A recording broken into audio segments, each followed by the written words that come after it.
Details చూద్దాం. 5 ఏళ్ల YCP పాలనతో అంధకారంలోకి వెళ్లిన ఏపీని వెలుగులోకి నడిపిస్తున్నామన్నారు కూటమి నేతలు. విధ్వంసపు పాలనకు ముగింపు పలికి వికసిత ఏపీ దిశగా అడుగులు వేస్తున్నామన్నారు. సుపరిపాలన తొలి అడుగు పేరుతో ఏడాది పాలన సంబరాల్లో పాల్గొన్న CM Chandrababu, deputy CM Pawan NDA హయాంలో ఊహించిన దానికంటే రాష్ట్రం వేగంగా అభివృద్ధి చెందుతోందని తెలిపారు.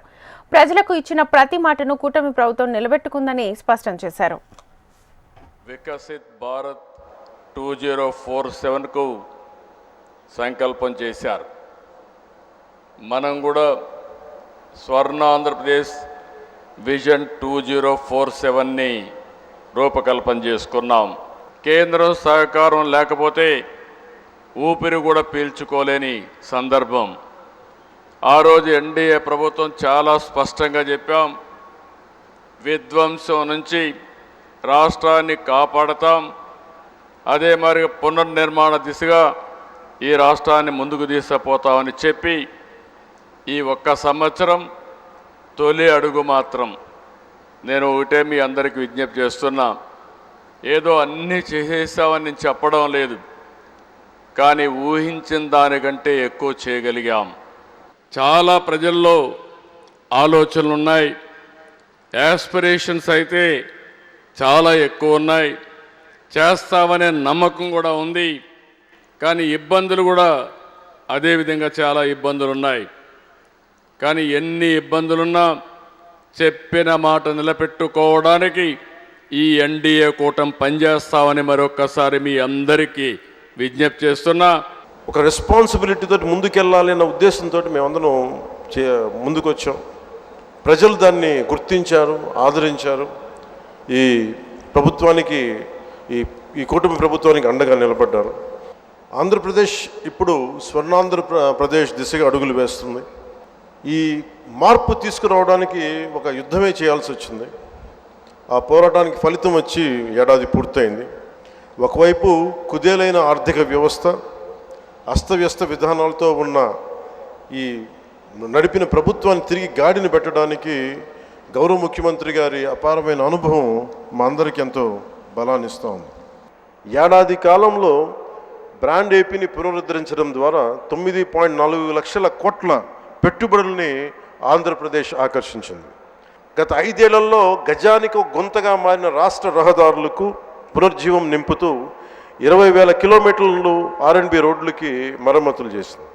సుపరిపాలనలో మనం తొలి అడుగు వేశాం. 5 ఏళ్ళు రాష్ట్ర విధ్వంసం చేసిన వారు ఈరోజు ప్రజాప్రభుత్వం ఏం చేసిందని ప్రశ్నిస్తారు. వాళ్ళని సూటిగా కొన్ని సమాధానాలు చెప్పదలుచుకున్నా. ప్రభుత్వం వచ్చిన తర్వాత ప్రజలు ఈరోజు ప్రశాంతంగా ఉంటున్నారు. ప్రజాప్రభుత్వం వచ్చిన తర్వాత ప్రజల ముఖంలో చిరునవ్వు ఈరోజు కంపడుతుంది. ప్రజాప్రభుత్వం వచ్చిన తర్వాత ప్రజా సంఘాలకు ప్రశ్నించే హక్కు కూడా ఈరోజు కూటమి ప్రభుత్వం అందించింది. నియంత పాలన నుంచి ప్రజలకి నిజమైన స్వాతంత్రం ఈరోజు వచ్చింది. అన్నీ సాధించామని కూటమి ప్రభుత్వం కాళ్ళు ఎగరేసుకుని తిరగట్లేదు. ఇంకా చేయాల్సిన చాలా పనులు మన ముందర ఉన్నాయి. గత పాలకులు 1000 రూపాయలు పెన్షన్ పెంచేదాకా 5 సంవత్సరాలు తీసుకుంటే మన ముఖ్యమంత్రి గారు తొలి నెలలోనే 1000 రూపాయలు పెన్షన్ పెంచింది మనం చూసాం. 67,27,164 మంది విద్యార్థులకు మనం తల్లికి వందనం కార్యక్రమం ఇస్తున్నాం. గత ప్రభుత్వం ఒక్క డిఎస్సి కూడా ఇవ్వలేదు, ఒక్క టీచర్ పోస్ట్ భర్తీ చేయలేదు. అదే కూటమి ప్రభుత్వం ఏర్పడిన మొదటి సంవత్సరంలోనే 16,347 ఉపాధ్యాయుల పోస్టులు భర్తీ చేసే మెగా డిఎస్సి కూడా ఈరోజు మనం నిర్వహిస్తున్నాం. ముఖ్యమంత్రి వర్యులు చంద్రబాబు నాయుడు గారు, అదేవిధంగా ఉప ముఖ్యమంత్రి వర్యులు పవన్ కళ్యాణ్ గారు, వారు రాష్ట్రాన్ని అభివృద్ధి పదంలో నడిపించడానికి వారు చేస్తున్నటువంటి కృషి మనందరికీ తెలియనటువంటి విషయం కాదు. నరేంద్ర మోడీ గారి సహకారంతో రథసారథులుగా ఉన్నటువంటి చంద్రబాబు నాయుడు గారు, పవన్ కళ్యాణ్ గారి నాయకత్వంలో ఆంధ్ర రాష్ట్రం ఖచ్చితంగా ముందుకు దూసుకువెళ్ళేటువంటి అవకాశం ఉన్నది. ప్రజాహితే హితం రాజ్ఞః ప్రజానాం తు హితే సుఖం నాత్మ ప్రియం హితం రాజ్ఞః ప్రజానాం తు హితే సుఖం అని చెప్పి మన పెద్దలు చెప్పారు. అంటే నిజమైనటువంటి రాజు ఎవరైతే ఉంటారో వారు తనకి కావాల్సింది, తనకి సంతృప్తి ఇచ్చేటువంటి విషయం మాత్రమే వారు చేయరు. నిజంగా ప్రజలు ఏదైతే ఆకాంక్షిస్తారో ప్రజల మనసుల్లో ఏవైతే భావాలు ఉంటాయో వాటిని కనుగొంటూ వాటిని ఆచరణలో పెట్టేటువంటి వారే నిజమైనటువంటి పాలకుడు అని చెప్పి పెద్దలు చెప్పినటువంటి మాట. అటువంటి పరిపాలన దక్షత కలిగినటువంటి వారు చంద్రబాబు నాయుడు గారు. జగన్ కు రాజకీయ లబ్ధి తప్ప మనుషుల ప్రాణాలంటే లెక్కలేదన్నారు హోంమంత్రి అనిత. రెంటపల్ల పర్యటనలో 2 ప్రాణాలు కోల్పోతే వారిని పట్టించుకోకుండా ర్యాలీ చేశారని, ఈ ఘటన చూస్తే జగన్ నైజం ఏంటో అర్థం అయిపోతుందని అన్నారు. వైసీపీ నేతలు దిగజారుడు రాజకీయాలు చేయడమే కాకుండా హింసను ప్రోత్సహిస్తున్నారని ఆరోపించారు. జగన్మోహన్ రెడ్డి రాజకీయ లబ్ధి తప్పించి మనుషుల ప్రాణాలంటే లెక్కలేదా? ఇంత ఉన్మాద పరిస్థితుల్లో కూడా రాజకీయ నాయకులు ఉంటారా? నిర్లక్ష్య కారణంగా ఆ రోజు సింగయ్య మళ్ళీ ఇంకొక అబ్బాయి రెడ్డి ఇద్దరు చనిపోయారు. ఇద్దరు చనిపోయినా కూడా తన పర్యటన కొనసాగిస్తూనే ఉన్నాడు. మధ్యలో దారిలో 2 ప్రాణాలు పోతే ఆ 2 ప్రాణాల గురించి ఆలోచన చేయకుండా సంవత్సరం ముందు పోయిన ప్రాణం గురించి ఒక విగ్రహం కట్టించి ఆ విగ్రహానికి దండేయడానికి వెళ్ళాడంటే ఒక్కసారి ఆలోచించండి అతని తాలూకా నైజం ఎలాంటిదో. ఇదే సేమ్ పందాలో వాళ్ళ బాబాయ్ హత్య గురించి ఒకసారి మనం ఆలోచన చేసుకుంటే, గొడ్డలి వేటు గురించి ఒక్కసారి మనం ఆలోచన చేసుకుంటే పరిస్థితి ఏంటనేది ఆలోచించవచ్చు. కోడికత్తి డ్రామా, ఆ దళిత బిడ్డ ఈ రోజుకి కూడా ఆ శ్రీని ఇప్పటికీ కూడా ఇబ్బందులు పడుతూనే ఉన్నాడు. గులకరాయి డ్రామా అంటే ఏదో రకంగా అంటే సీఎం కుర్చీలో కూర్చోవాలనే ధ్యాస తప్పించి మానవత్వం లేకుండా చేసే పరిస్థితి ఈరోజు మనందరికీ కూడా కనిపించే పరిస్థితి వస్తుంది. పల్నాడు పర్యటనకు సంబంధించి ఏపీ సీఎం చంద్రబాబుకు ఎక్స్ వేదికగా వైసీపీ అధినేత వైఎస్ జగన్ ప్రశ్నలు సంధించారు. తన పర్యటనకు ఆంక్షలు ఎందుకు పెట్టారని నిలదీశారు. ఎవరూ రాకూడదని కట్టడి ఎందుకు చేశారని ప్రశ్నించారు. గతంలో మీరు కానీ పవన్ కళ్యాణ్ కానీ పర్యటిస్తున్నప్పుడు తాము ఇలాంటి ఆంక్షలు ఎప్పుడైనా పెట్టామా అని అడిగారు.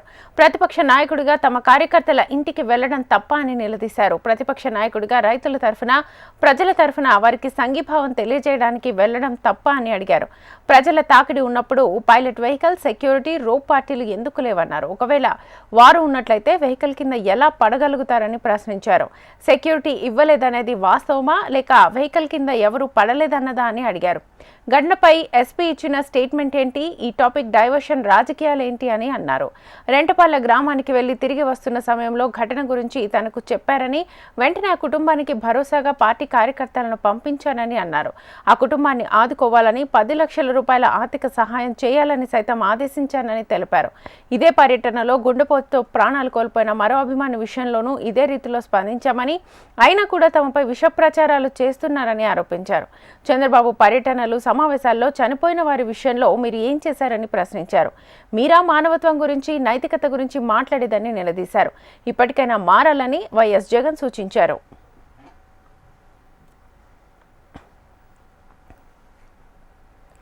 జగన్ పర్యటనలో జరిగిన ప్రమాదంపై టీడీపీ అనవసర రాద్ధాంతం చేస్తుందన్నారు ఎమ్మెల్సీ బొత్స సత్యనారాయణ. సింగయ్య మృతిపై ఎస్పీ మాట మార్చారని ఆరోపించారు. సీఎం, టీడీపీ నేతల వల్లే ఎస్పీ మాట మార్చారన్న విషయం ప్రజలకు తెలుసునన్న బొత్స, చంద్రబాబు తత్వంతో రాజకీయాలు దిగజారుతున్నాయని విమర్శించారు.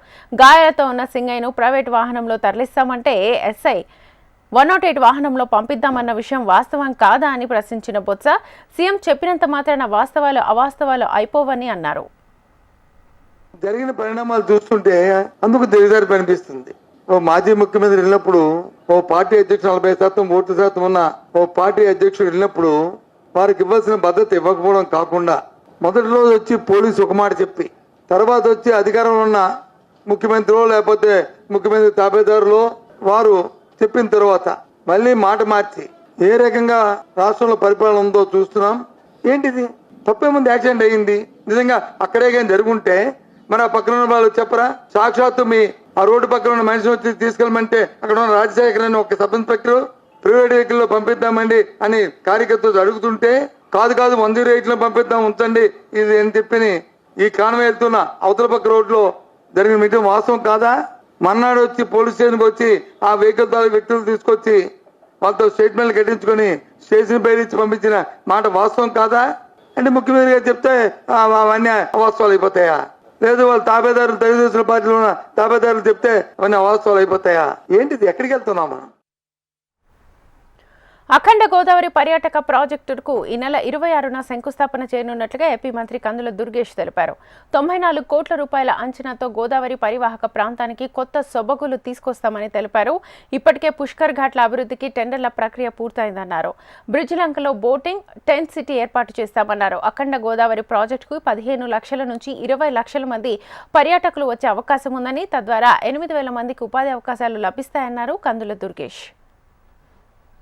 మన అందరి చిరకాల కోరికైనటువంటి గోదావరి పరివాహక ప్రాంతంలో ఉన్న ప్రజానికి ఒక కోరికైనటువంటి అఖండ గోదావరి ప్రాజెక్టుని శంకుస్థాపన చేయడానికి 26వ తారీఖుని కేంద్ర పర్యాటక మరియు సాంస్కృతిక శాఖ మంత్రులు గజేంద్ర సింగ్ షెకావత్ గారు, అదేవిధంగా మన రాష్ట్ర ఉప ముఖ్యమంత్రి శ్రీ పవన్ కళ్యాణ్ గారు, అదేవిధంగా మన పార్లమెంట్ సభ్యులు శ్రీమతి పురంధేశ్వరి గారు ఇచ్చేస్తున్నారు.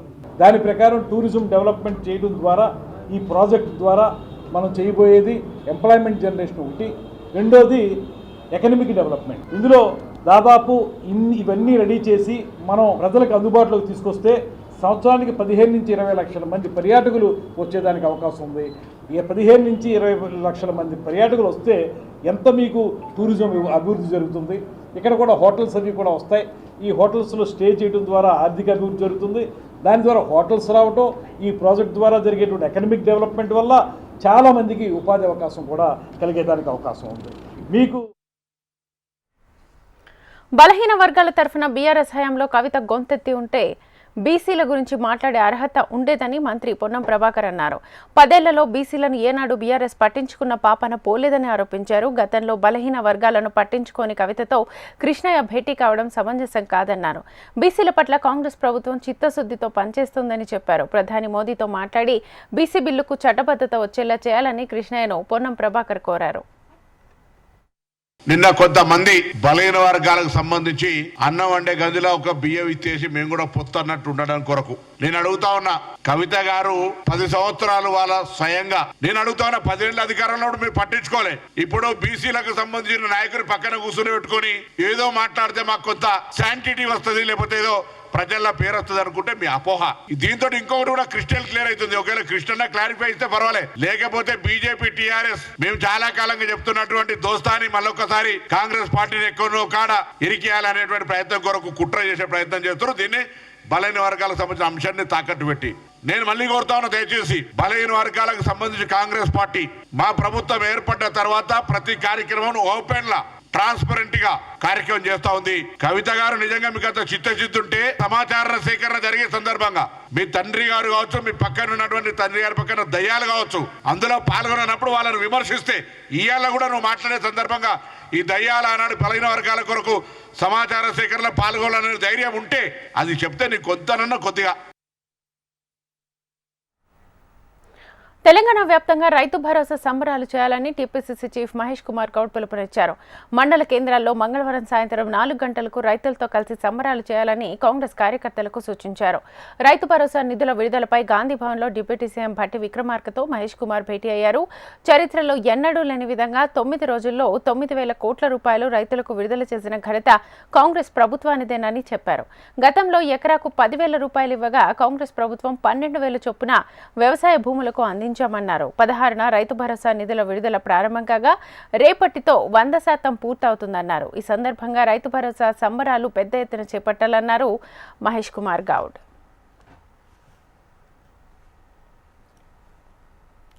తెలంగాణ కేబినెట్లో స్థానం కల్పించాలని యాదవ సామాజిక వర్గం వినూత్న నిరసనకు దిగారు. గొర్రెల కాపరుల సంక్షేమ సంఘం ఆధ్వర్యంలో గాంధీభవన్లోకి గొర్రెలను పంపి వినూత్నంగా నిరసన తెలిపారు. కేబినెట్తో పాటు పీసీసీ కార్యవర్గంలో యాదవులకు ప్రాధాన్యత పెంచాలని వారు డిమాండ్ చేశారు. అయితే గొర్రెలను గాంధీభవన్ లోపలికి తీసుకెళ్లకుండా పోలీసులు అడ్డుకున్నారు. ఈ సందర్భంగా గొర్రెల కాపరుల సంక్షేమ సంఘం నాయకులకు పోలీసులకు వాగ్వాదం చోటు చేసుకుంది. నిరసనకారులు కేబినెట్లో యాదవులకు స్థానం కల్పించాలని డిమాండ్ చేస్తూ నినాదాలు చేశారు. అనంతరం నిరసన చేపట్టిన యాదవ నాయకులతో పీసీసీ చీఫ్ మహేష్ కుమార్ గౌడ్ చర్చించారు. గొల్ల కురమల ఆవేదనను అర్థం చేసుకున్నామని, మంత్రివర్గంలో స్థానం విషయమై హైకమాండ్కు నివేదిక పంపిస్తామని భరోసానిచ్చారు.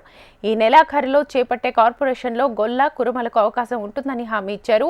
లోకల్ బాడీ ఎన్నికల్లో గొల్ల కురుమలకు జనాభా దామాషా ప్రకారం అవకాశాలు ఇస్తామని వెల్లడించారు. యాదవ్ సామాజిక వర్గానికి చెందిన అనిల్ యాదవ్కి హైకమాండ్ రాజ్యసభ అవకాశం ఇచ్చిందన్న సంగతి మరవలేమన్నారు.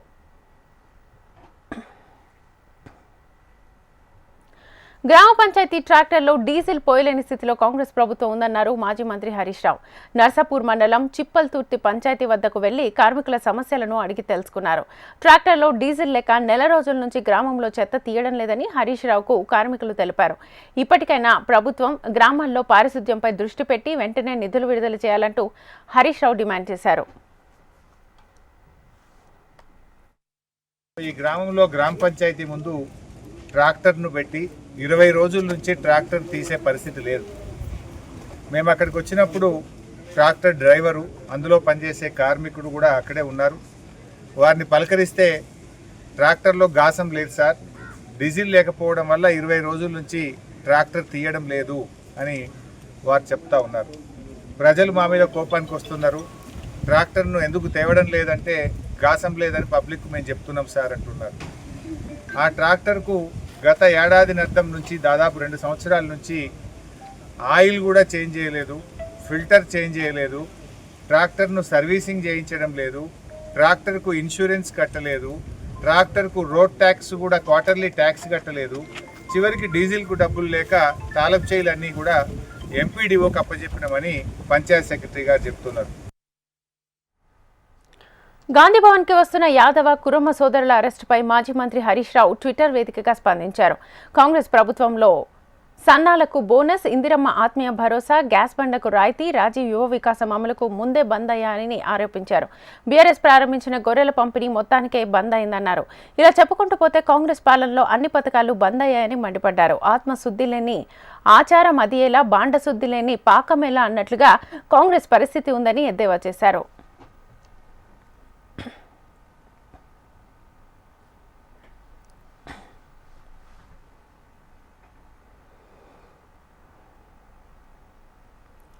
తెలంగాణలో కాంగ్రెస్ బీజేపీ పార్టీలు కలిసి పనిచేస్తున్నాయని మాజీ మంత్రి గంగుల కమలాకర్ ఆరోపించారు. పోలవరం ప్రాజెక్టు జాతీయ హోదా ఇచ్చిన కేంద్ర ప్రభుత్వం కాళేశ్వరానికి ఎందుకు ఇవ్వడం లేదని ప్రశ్నించారు.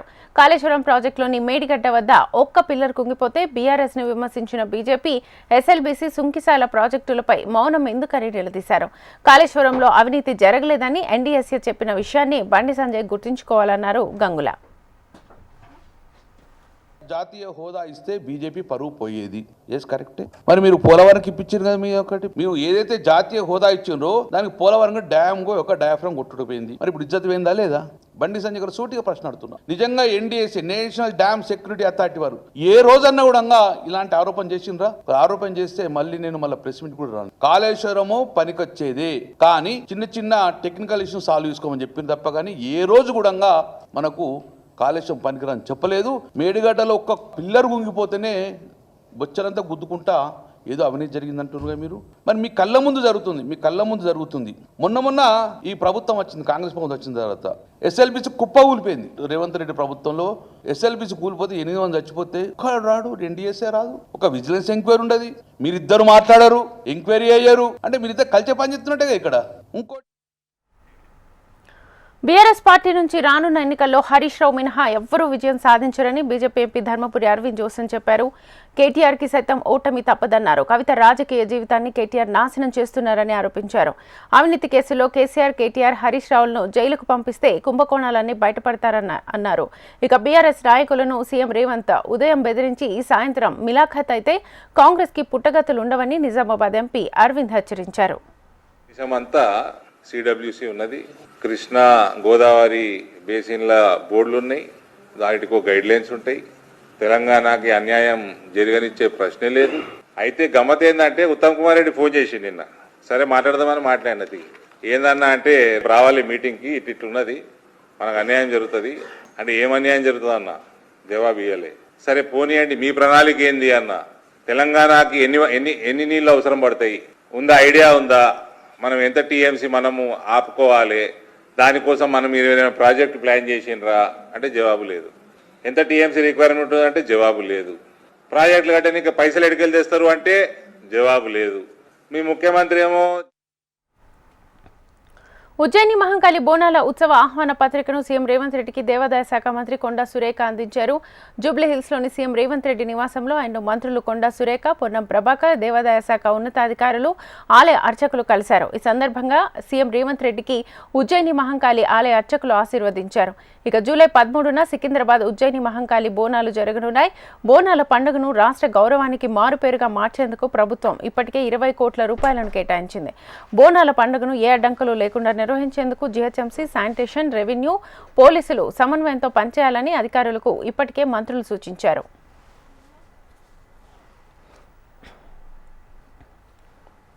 ఇంద్రకీలాద్రిపై కొలువు తీరిన శ్రీ దుర్గామల్లేశ్వర స్వామివారి ఆలయ అభివృద్ధి పనుల్లో కొన్ని మార్పులు చేపట్టబోతున్నామని రాష్ట్ర దేవాదాయ శాఖ మంత్రి ఆనం రామనారాయణ రెడ్డి వెల్లడించారు.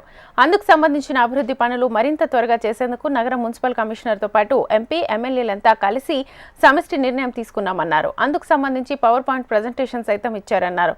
అమ్మవారి ఆలయానికి వచ్చే భక్తుల పార్కింగ్ ఏర్పాట్లపై 2047 నాటికి మాస్టర్ ప్లాన్ ఏర్పాట్లు చేస్తున్నామని స్పష్టం చేశారు. ఈ నెల 28వ తేదీన మరోసారి సమావేశం కావాలని నిర్ణయించినట్లుగా తెలిపారు.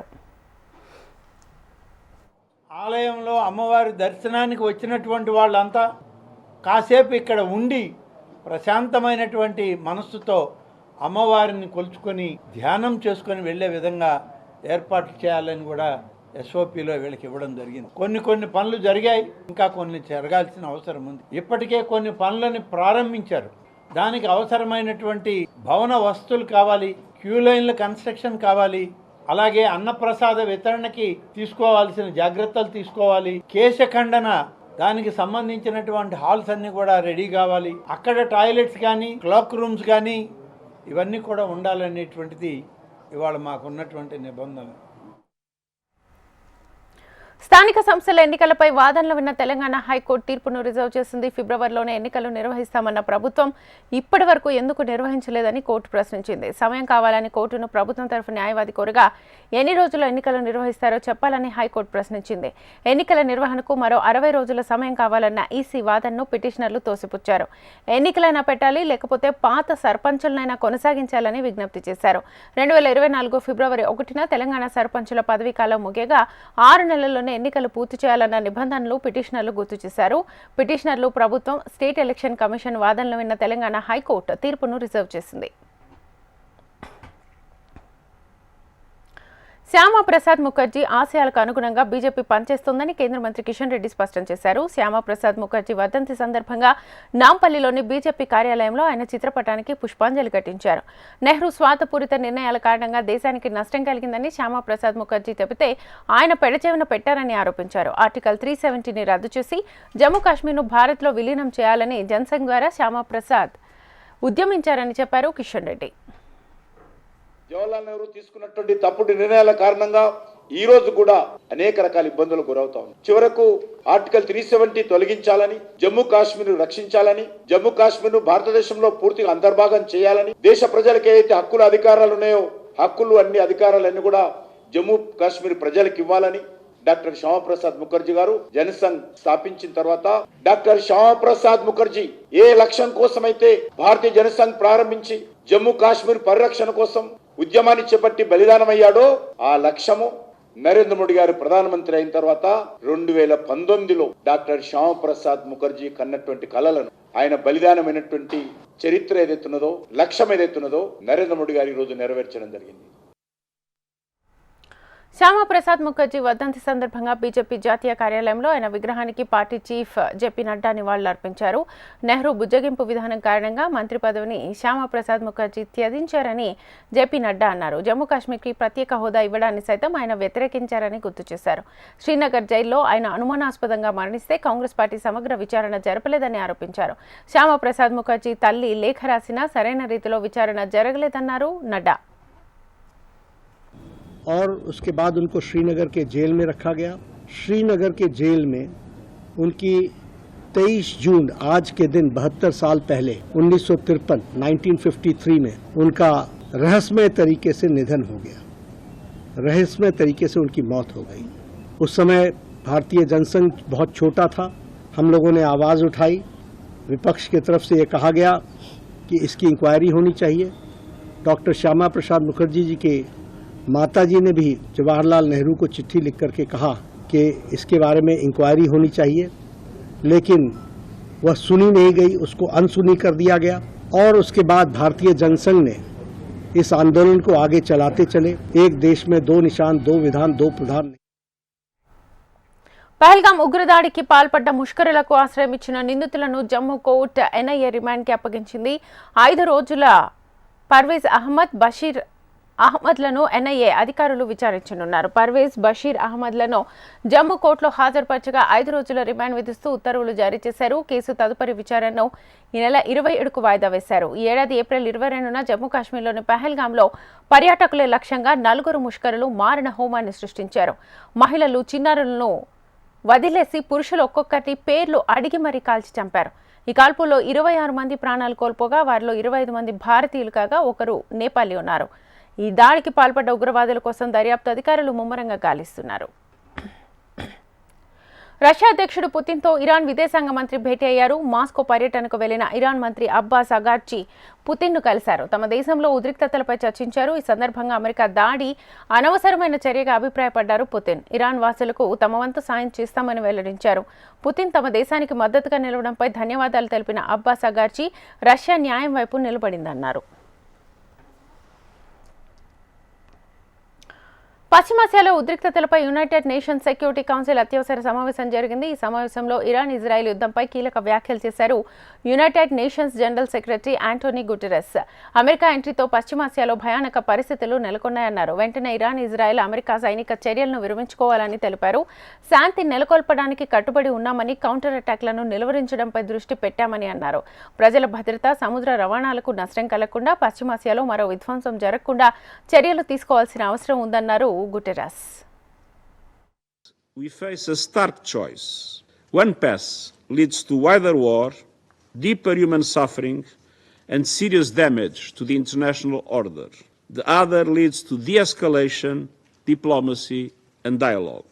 We know which path is right, and I urge this Council and all Member States to act with reason, restraint, and urgency. We cannot and must not give up on peace. దేశీయ stock market సూచీలు మరోసారి అమ్మకాల ఒత్తిడిని ఎదుర్కొన్నాయి. Israel, Iran మధ్య పోరులో America జోక్యం చేసుకోవడంతో పాటు అక్కడి అణు కేంద్రాల లక్ష్యంగా దాడులు నిర్వహించడంతో ప్రపంచ మార్కెట్స్తో పాటు మన మార్కెట్లు అమ్మకాల ఒత్తిడి ఎదుర్కొన్నాయి. చమురు ధరలకు రెక్కలు రావడంతో ద్రవ్యోల్బణం మళ్లీ పెరుగుతుందన్న భయాలు కూడా ఇందుకు తోడయ్యాయి. ఐటీ షేర్లు ప్రధానంగా నష్టపోగా Nifty small cap, mid cap సూచీలు మాత్రం భౌగోళిక ఉద్రిక్తతలను తట్టుకొని నిలబడడం విశేషం. ఇంట్రాడేలో భారీ నష్టాలు చవిచూసిన సూచీలు ఆఖర్లో కాస్త కోలుకున్నాయి. ఓ దశలో 900 పాయింట్లకు పైగా నష్టపోయిన సెన్సెక్స్ చివరికి 500 పాయింట్ల నష్టంతో గట్టెక్కింది. నిఫ్టీ మళ్లీ 25,000 దిగువన ముగిసింది. సెన్సెక్స్ 511.38 పాయింట్ల నష్టంతో 81,896.79 వద్ద స్థిరపడింది. నిఫ్టీ 140.50 పాయింట్ల నష్టంతో 24,971.90 వద్ద ముగిసింది. డాలర్తో రూపాయి మారకం విలువ 86.76గా ఉంది. ఇక అంతర్జాతీయ మార్కెట్లో బ్రెంట్ క్రూడ్ బ్యారెల్ ధర $77.35 వద్ద కొనసాగుతుండగా బంగారం ఔన్స్ $3,381 వద్ద ట్రేడ్ అవుతోంది.